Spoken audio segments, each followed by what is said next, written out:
So I'd like now to tell you about our next presentation, which is Kristiana is going to be presenting the outcomes of the Alliance of Genetic Roundtable. Please, can you, while she's talking, post your questions in the Q&A tab at the bottom, because there'll be opportunity to discuss and chat further after her presentation. Thank you, Kristiana.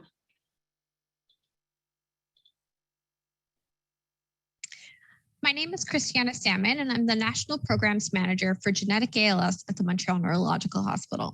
I'm pleased to have been involved in the Alliance's Genetic Roundtable and Outcomes Working Group and to share our progress with you today. Clinical genetics for ALS-MND is a field currently booming with activity, and I'd like to take a moment to set the stage as to why these discussions have been so timely. You've likely all seen a diagram similar to this. Historically, a clear breakdown between sporadic and familial ALS has been often quoted as being largely a sporadic disease, constituting 90 to 95% of cases, with the remaining 5 to 10% of cases being familial in nature. However, we're beginning to see a shift within the community, recognizing that it isn't such a clear-cut dichotomy. Rather, genetics and ALS could be thought of more like a spectrum, with familial or hereditary cases on one end, where multiple generations have been affected by the disease, and sporadic disease on the other end. But then in the middle, we have families where there isn't a clear-cut history, possibly due to mutations with low penetrance. And we also have individuals living with ALS who have a confirmed genetic etiology to their disease with no family history at all. When we look at the numbers, reported incidences of genetic mutations in seemingly sporadic cases of ALS are not infrequent, furthering the argument that the distinction of familial and sporadic ALS should be retired. I've highlighted here only a few of the many ALS-associated mutations, but those for which therapies are currently being developed. And the therapies being developed for the genetic forms of ALS are numerous. It's becoming increasingly clear that genetics plays an underlying role in all ALS. And so the more that we can understand about the genetic forms of the disease and how to effectively treat them, the better we can understand the disease spectrum as a whole. As such, genetic counseling and testing for ALS-MND was identified as one of the areas of priority for the Alliance over this past year. And so I'll go through the roundtable design and the outcomes now. The Genetics Roundtable included participants who were representatives from global ALS-MND organizations, representatives from the Alliance's board, councils, and committees, industry partner representatives, and invited expert speakers. The meeting occurred over 2 days, March 15th and 17th this year. The Alliance facilitated a multi-stakeholder roundtable discussion, and the gathered group aimed to develop an aspirational statement and a list of actionable projects for the Alliance related to advancing genetic counseling and testing for people affected by ALS-MND. Participants were provided background documents on ALS-MND genetics and the current clinical trial pipeline of genetically targeted therapies. The roundtable discussion included, on day one, an opening plenary session and 2 breakout group discussions at different times to accommodate for different time zones, and a closing plenary session on day 2. Expert presentations were given by the following individuals. Dame Pamela Shaw at Sheffield in the United Kingdom gave an overview of the value of systematic genetic screening in ALS based on the results of a recent UK study. Jill Yersak from the ALS Association and Jennifer Rogenbach, a genetic counselor at Ohio State University, presented the ALSA roundtable outcomes related to genetics and ALS and the genetics discussion guide that they have been working on. I provided an overview of our Canadian strategy to improve access to genetic testing for people living with ALS. Mita Farahani, a bioethicist, provided an overview of ethical considerations that need to be taken into account when undergoing genetic testing. Dr. Toss Cochran from Biogen provided the industry perspective on the development of genetically targeted therapies. And the discussions and presentations were wrapped up by Dr. Adriano Chio from Italy, who gave a global perspective on research, clinical trials, and genetic testing in ALS-MND. Each breakout group worked through the draft aspirational statement and discussed actionable outcomes for the Alliance to take. And then during the closing plenary session, that aspirational statement was finalized and the list of potential projects was consolidated into various themes. So what were those outcomes? The first outcome was that the fundamental rights for people living with ALS-MND was updated to say, people living with ALS-MND have the right to have access upon diagnosis to up-to-date education about clinical genetics in ALS-MND, genetic counseling, genetic testing, safeguards against genetic discrimination, and subject to education and counseling, blood relatives should also be given the same access where relevant. I'd like to highlight two important points in this. The first was the group went back and forth in discussion about the word, including the word timely or the timing of when this should occur.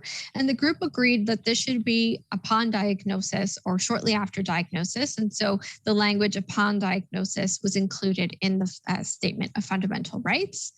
Second, genetic testing should not be undertaken without genetic counseling. The two go hand in hand, regardless of which specialty or medical professionals providing the genetic counseling. And so the language here is very specific in that genetic counseling is listed prior to testing. And when referring to the two, they go hand in hand. We've changed the way that we refer to them as genetic counseling and then testing.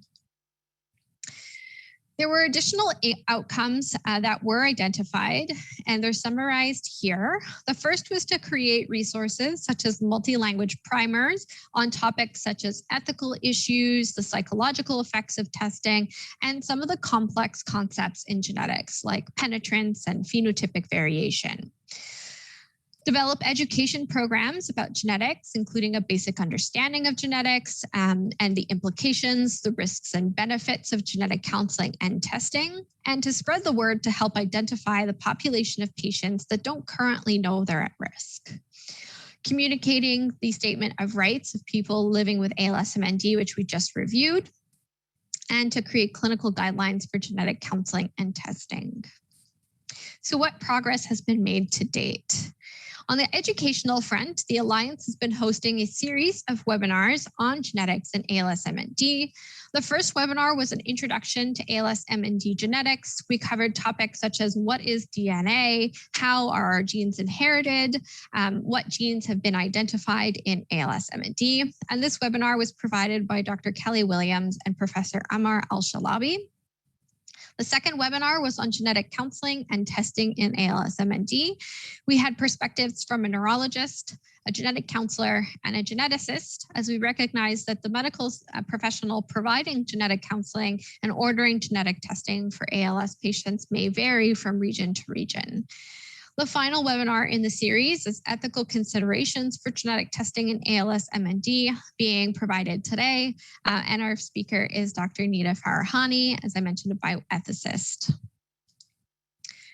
For resources, based on the content that's being provided through the webinar series, a series of infographics will be created. This is just a sneak peek. This is a work in progress right now, but we're happy to have this information provided as a supplement to the webinars and hoping to have it translated into multiple languages so that it can be accessible to multiple geographic regions.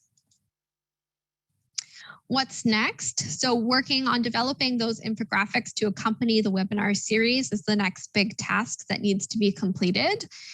The final resource that the final outcome that I highlighted here today was development of clinical practice guidelines. And so an international consortium for genetic testing in ALS has been formed by a group of international ALS clinicians. And so the Alliance aims to support this group in the dissemination of best practice recommendations once they are completed. I'd like to thank all who attended the roundtable, to our webinar speakers, and to our content working group for working on this very important initiative with the Alliance. Thank you.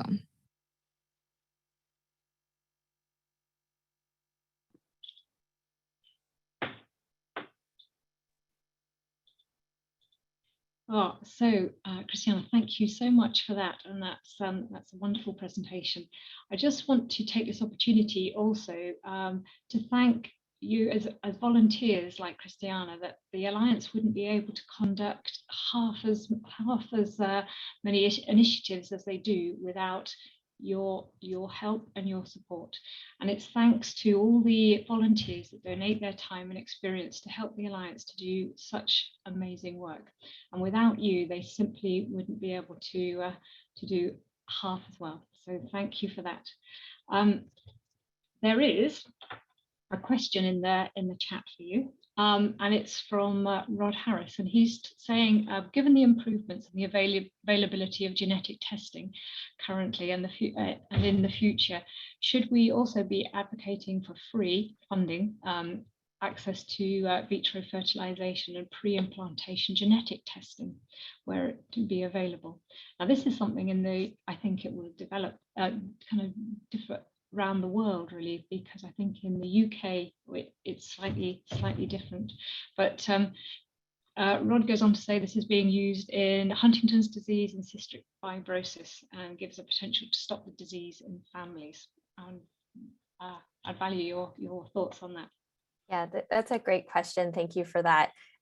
This pre-implantation genetic testing and testing for a gene through in vitro fertilization is already an option for people living with ALS, but that option does vary regionally and globally in terms of access and cost, et cetera. I definitely think this is something that we should be advocating for, easier access for those who want to take that option. But I also think we need to recognize that that's a very personal choice for somebody to take to do that. And so it may not be for everybody, but for those who do want to take that choice to have that option available for them, definitely. That's good. And I think it can alter the whole family structure and their future if they have that available. And I know in the UK people are able to access that IVF for certain conditions and things for medical reasons.